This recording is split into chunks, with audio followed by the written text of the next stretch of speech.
Alô, pessoal. Só um esclarecimento muito breve.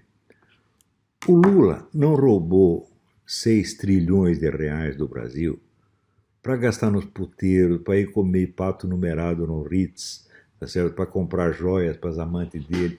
Não. Ele roubou para salvar da destruição o movimento político mais homicida, mais monstruoso, mais inumano que a humanidade já conheceu. Meu filho, ele roubou para financiar o morticínio.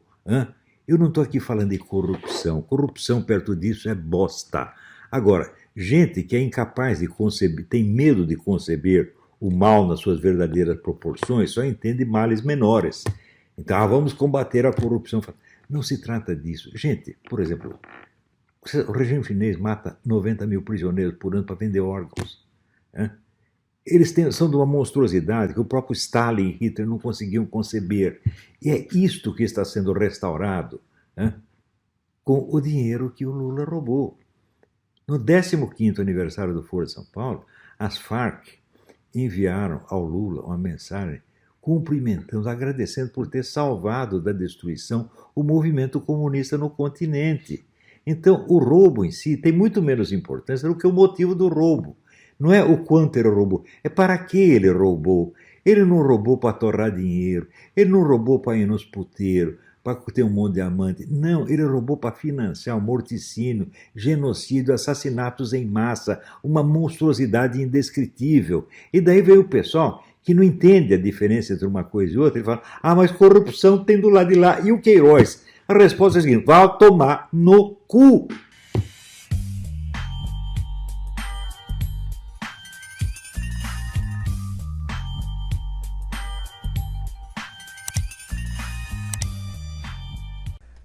Eu vi 700 oficiais militares aplaudindo Lula no auditório do Clube da Aeronáutica. Por quê? Porque o FHC estava realmente sacaneando as Forças Armadas, cortando orçamento, etc. E esses caras, como só pensam no seu salário, vamos correr para o Lula. Estavam lá tudo trocando beijinho com o Lula. Então é o seguinte, o pessoal confia muito nas Forças Armadas. Bom, as Forças Armadas têm uma missão constitucional, evidentemente. Essa missão é muito honrosa, mas não quer dizer que as pessoas estejam realmente cumprindo isso e que estejam realmente à altura deste problema.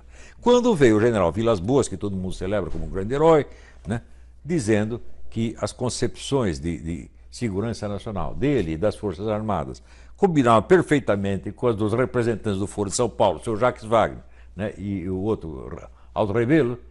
Eu falei, esse cara está com a cabeça no mundo da lua. O que é isso? Ele é um homem mau? Não, é simplesmente falta de cultura. Que tipo de cultura falta essa gente? Eles gostam de ler coisas assim, que são publicações científicas recentes, do America's Quarterly, ou outro, como é que chama? Do Foreign Affairs. Eles gostam dessas coisas que dão um prestígio acadêmico. E eles leem isso nas academias militares, os garotinhos, os tenentinhos, ficam tudo deslumbrados.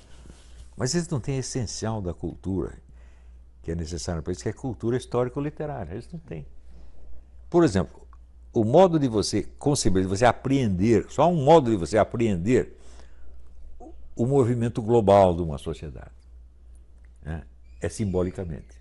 Sim. Ninguém pode contar tudo o que está acontecendo numa sociedade, é óbvio, Então você tem que encontrar os símbolos que vão direto à essência do que está acontecendo, Deixa de lado as coisas, aspectos periféricos, e num símbolo condensa o movimento todo. Um exemplo, se você lê Guerra e Paz, do Tolstói, você não tem todos os personagens da história europeia, você só tem uma meia dúzia, e naquela meia dúzia você vê a Europa inteira se movendo.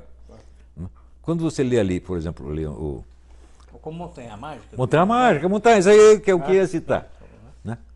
Na Montanha Mágica tem uma cena em que eles estão num asilo de tuberculose, E o diálogo entre o Settembrini e o outro. Exatamente.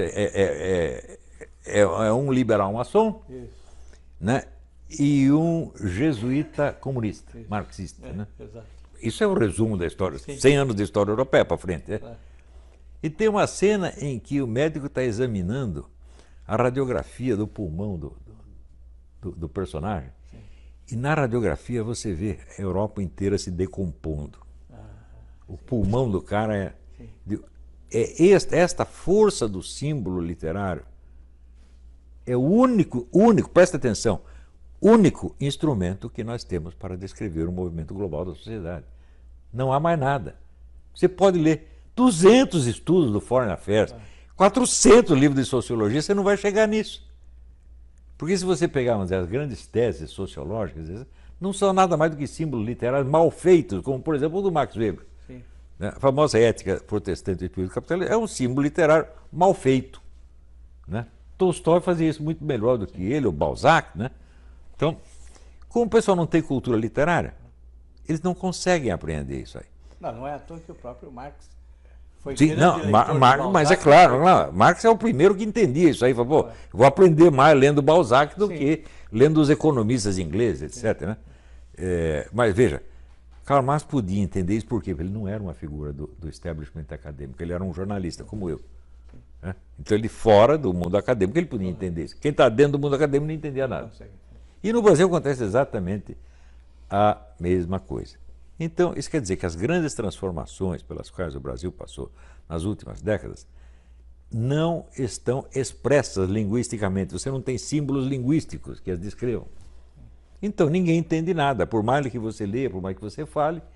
E no Brasil tem, vamos dizer, esse pessoal todo que estuda na academia, pensa assim, existem os assuntos científicos, como física, matemática, etc., e tem um negócio literário que é sentimentos.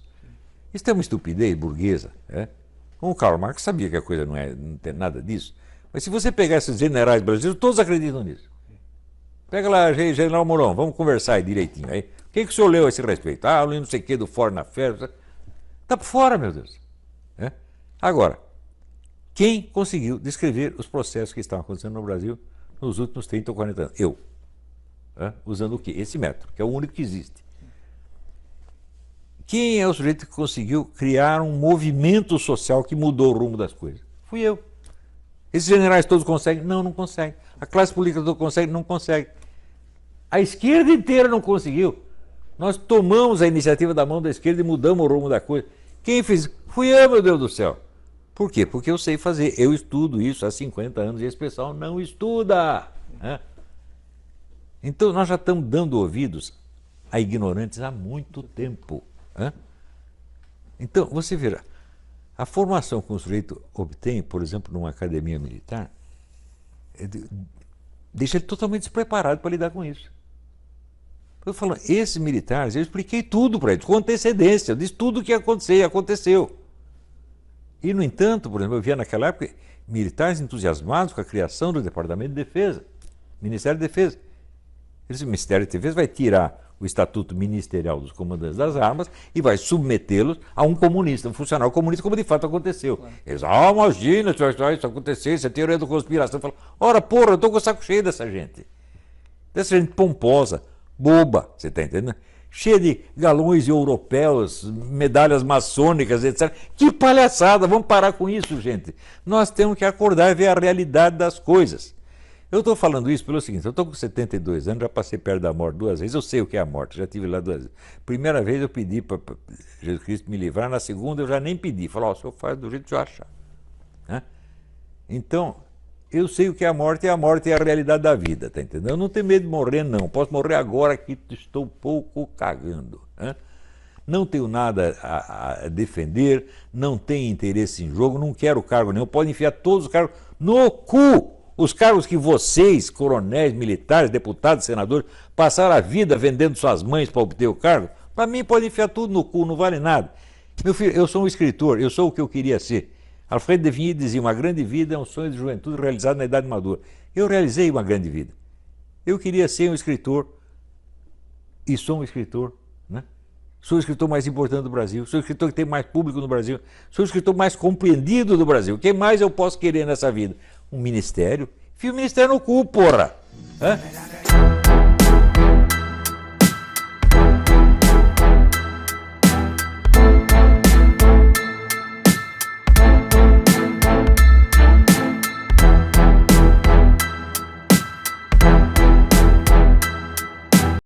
Veja, o problema do analfabetismo funcional é muito sério, é calamitoso, gente, eu não estou brincando.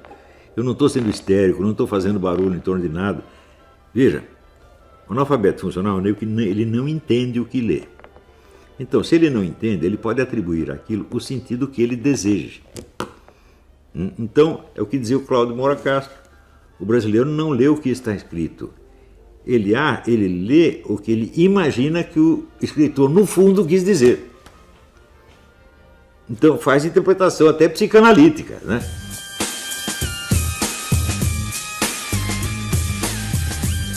Sem entender nada, justamente porque não entende nada.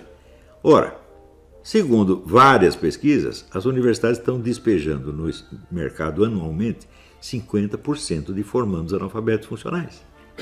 E isso está já há pelo menos 15 anos, ou 20 anos. Então, faz as contas. Quantos analfabetos funcionais vocês têm ocupando profissões de nível superior no Brasil? No mínimo, algo entre 40 e 70 milhões. Ou seja, são 70 milhões de incompetentes, ferrando com tudo. Porque no Brasil ainda tem essa ideia de que a educação é um direito do estudante. Eu tenho que pensar, não é um direito do estudante. Ele é um direito que o povo vai ter aos serviços de nível superior que esse cara vai prestar. Não é isso? O cara não estuda medicina, para ele agora tem o direito de ser seu doutor. Não, você estuda medicina para você adquirir o dever de tratar os seus pacientes com o melhor que a ciência estiver oferecendo naquele momento. Esse é o dever que você adquiriu, não o direito. Mas o pessoal usa a educação como moeda de troca, você está entendendo? Para pegar voto, essa coisa toda. Então, além de ser analfabetos funcionais, são irresponsáveis. E não têm nenhuma consciência culpada. Agora, onde estão esses 70 milhões? São todos doutores. Então, são juízes de direito, são advogados, são médicos, são deputados, são senadores, são ministros de Estado. O que nós vamos fazer com essa gente, porra? Então, o pessoal fala, o problema da educação brasileira, pensa que é o problema da educação das crianças. Não! O problema é o que fazer com esses milhões de analfabetos funcionais que nós não podemos vencer, você está entendendo? Eles inventaram, assim, impuseram a inépcia obrigatória. É obrigatório errar, é obrigatório fazer tudo errado. É obrigatório fracassar, é obrigatório sofrer, é obrigatório parar no fundo do poço. É o que eles estão fazendo com o Brasil. Esses ministros todos ficam falando, esse Amorim, isso é tudo analfabeto funcional, eu digo e provo. Eu dou um texto meu para eles interpretar, eles não conseguem. Tanto que as ideias que circulam a meu respeito são ideias de analfabeto funcional. Essa coisa, fascismo, isso aqui. Os caras não sabem o que é fascismo. Eu estudei o fascismo, eu sei o que é. E sei, por exemplo, que o único governo fascista que nós tivemos foi o do Getúlio Vargas, do qual o Lula se considerava um herdeiro. Para os universitários, eu daria o livro do Padre Sertiange, A Vida Intelectual. Esse foi o livro que decidiu a minha vida. Quando eu li aquilo, eu falei, é isso que eu quero ser quando eu crescer. E eu sou. Eu estou fazendo o que o Padre Sertiange mandou fazer. Eu dei um curso, uma vez que a gente chamava de educação liberal, assim, por falta de outro nome, em que eu mandava o pessoal ler um determinado livro em voz alta durante a semana, tinha que ler em voz alta, porque o brasileiro não é visual, ele é auditivo, então um lia para os outros. E nós fizemos isso com 10 livros. Em seguida, eu fazia algo que não era uma análise do livro, que era uma série de elementos em torno do livro que ajudavam a torná-lo mais claro. Por exemplo, o pessoal lia o Crime e Castigo, eu contava a história de Napoleão Bonaparte, que foi, no fundo, a inspiração do personagem Raskolnikov. E assim por diante. Isso sempre funcionou. Isso, para muita gente, foi o início da vida intelectual deles. Não tem nenhum que depois que decaiu, todos foram em frente. Eu daria esse tipo de coisa. Depois, você vira, este processo foi adotado por aquele juiz, o Bragalha, né? Márcio Bragalha, onde ele premiava os detentos de uma determinada cadeia, se lessem, cada livro que eles lessem e comentassem, mostrando que tinham entendido o livro, eles tinham a pena reduzida. Isso é muito bom, funcionou. Esse modelo foi adotado na Itália, inclusive. Não se espalhou para o Brasil, porque o resto dos juízes é um bando de invejosos, filho da puta, analfabeto. Então, eu precisava fazer a mesma coisa com eles. Precisava fazer, antes de aplicar o processo aos detentos, tinha que aplicar aos juízes. Eles não leram nada disso também, não estão sabendo de coisa nenhuma. Houve uma época em que juiz de direito era o suprassumo da inteligência no Brasil. Né? Os melhores caras iam trabalhar nisso aí, o juiz de direito, o advogado, né? Desembargador, qualquer coisa assim, mas hoje o negócio está péssimo. É só ter analfabeto funcional, uma coisa horrível. O padre Stanislau Laduzan, sem dúvida. Né? Esse é um tremendo professor, uma coisa que hoje em dia não existe. Ele fazia assim, ele pegava um problema filosófico qualquer, daí ele explicava para você aquele problema do ponto de vista das sucessivas escolas filosóficas. Enquanto ele estava explicando, você dava razão para aquela escola filosófica. Daí passava para a outra, ele dizia, não, essa aqui está mais certa. Até chegar hoje onde ele dava a opinião dele. Tem um professor capaz de fazer isso, mas nenhum. No Brasil não tem nenhum. Então, isto é um professor de verdade, porque ele filosofava na sua frente com os elementos que ele pegava da história da filosofia. E você não tem isso. No Brasil, quando você vê as coisas melhores que a universidade produz, são trabalhos escolares, espécie de análise de texto. Não passa disso. Veja uma coisa. Matemática, um retardado mental pode aprender. Um retardado mental pode ser um calculador prodígio, mas ele não pode ser Shakespeare. Então, a linguagem é o fundamental da inteligência. O resto é, assim, uma operacionalidade mais ou menos mecânica, tá entendendo? Então, é claro que é importante aprender matemática, mas a linguagem primeiro, antes de tudo. O cara não domina a linguagem, ele não vai nem entender o livro de matemática, pô.